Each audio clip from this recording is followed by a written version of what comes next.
Page में आएगा ही नहीं, आने का कोई सवाल ही नहीं। ठीक है, कंट्रोल ए करेंगे।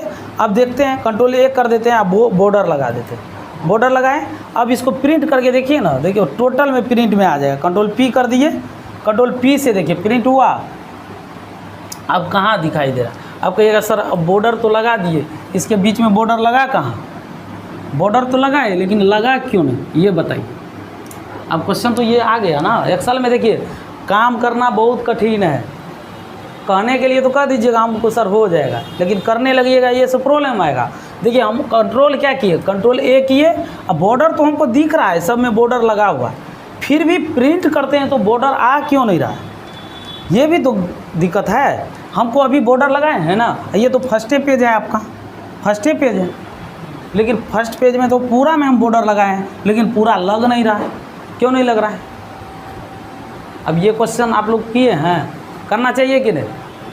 अब देखिए अब क्यों नहीं आ रहा है, रीज़न है एमएस एक्सेल बहुत ही इम्पोर्टेंट चैप्टर है, बार बार बता रहे हैं। एक्सेल में काम कर लेना बहुत, देखिए काम कीजिएगा। इसको हम 1 पेज पे चल गए। बॉर्डर इसलिए नहीं लगा क्योंकि यहाँ तक हम लिखे हैं, यहाँ तक तो लिखे हैं, लेकिन हम नीचे में लिखे हुए नहीं किए, तो कंप्यूटर को समझ में आ रहा है इससे नीचे कोई अक्षर है ही नहीं, तो इसका मतलब है इसके नीचे का पेज का ज़रूरत नहीं है। बात समझ गए? कंप्यूटर अपने आप समझ रहा है इससे ऊपरे ये लिखा है, तो हम इससे ऊपरे वाला ना प्रिंट देंगे, नीचे वाला सादा पेज दे करके क्या कीजिएगा? सादा पेज नहीं देगा। तो ये कंप्यूटर समझ गया सो हमको नीचे में कोई चीज़ नहीं लिखा है, इसीलिए हम नीचे का प्रिंट देंगे ही। Concept clear?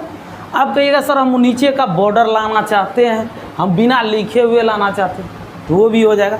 आप लोग क्या कीजिएगा, यहाँ तक देखिए, ध्यान दीजिएगा, यहाँ पे 1 2 3 4 5 6 तक गए, और 6 7 के लास्ट में हम लिख देते हैं यहाँ पे 1, सिर्फ क्या लिखते हैं 1, या डॉट दे दीजिए। डॉट दिखाई देता है?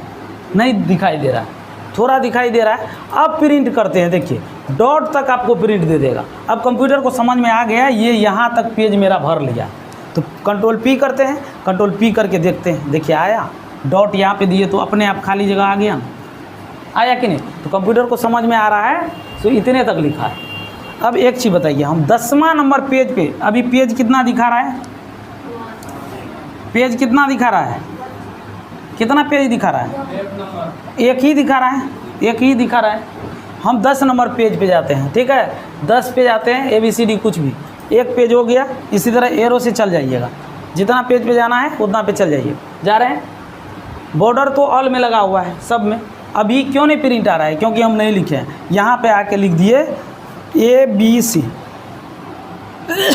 अब प्रिंट करेंगे तो कहाँ तक आएगा?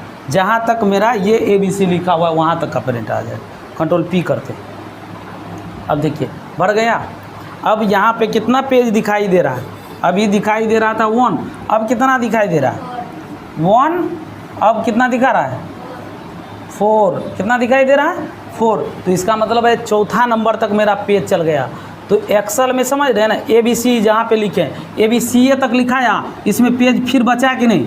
यहाँ पे पेज बचा, लेकिन यहाँ पे नहीं दिया हमको प्रिंट।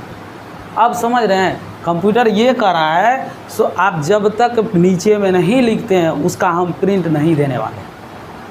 Concept clear? आपसे गलती हो जाएगा, लेकिन कंप्यूटर से गलती नहीं होता। और कंप्यूटर को निर्देश कौन देता है? जो यूजर होता है वो। तो अब कहिएगा जो यूज करने वाले को क्या कहते हैं? यूजर कहते हैं। तो कंप्यूटर को जो यूज करता है उसी को यूजर कहते हैं। नहीं सुनते हैं, यूजर ID दीजिए। तो यूजर ID का मतलब क्या होता है? जो सॉफ्टवेयर है उसको ओपन करने के लिए कोई पासवर्ड लगा दिया या लॉगिन में कुछ डाल दिया, तो उसको डाल के तब खोलना पड़ता है। आप कहिएगा सर ऑपरेटर क्या होता है? ऐसा भी तो होता है, जो ऑपरेट करता है, जो कंप्यूटर को संचालित करता है उसको ऑपरेटर कहते हैं। कोई दिक्कत है इसमें? संचालित, आप बैठे हुए हैं काम कर रहे हैं ऑफिस में, तो क्या आप डेटा एंट्री का काम कर रहे हैं तो क्या कहेगा? कंप्यूटर ऑपरेटर है ना, ऐसे नहीं ना बोला जाएगा। लेकिन आपको जो कोई भी सॉफ्टवेयर देगा, आपको पेंशन के लिए ऑनलाइन कर रहे हैं, तो वहाँ पे किसी का देखिएगा लॉगिन लिखा हुआ रहता है, लॉगिन लिखा हुआ रहता है। तो लॉगिन में रहता है यूजर ID। यूजर ID का मतलब क्या होता है? ऊपर में यूज करने के लिए जो भी आपको यूजर ID किसी नाम से बनाया होगा उसका यूजर नेम, और उसके बाद पासवर्ड दिया जाता है। उसी को लॉगिन करने के लिए यूज़र और पासवर्ड बताया जाता है।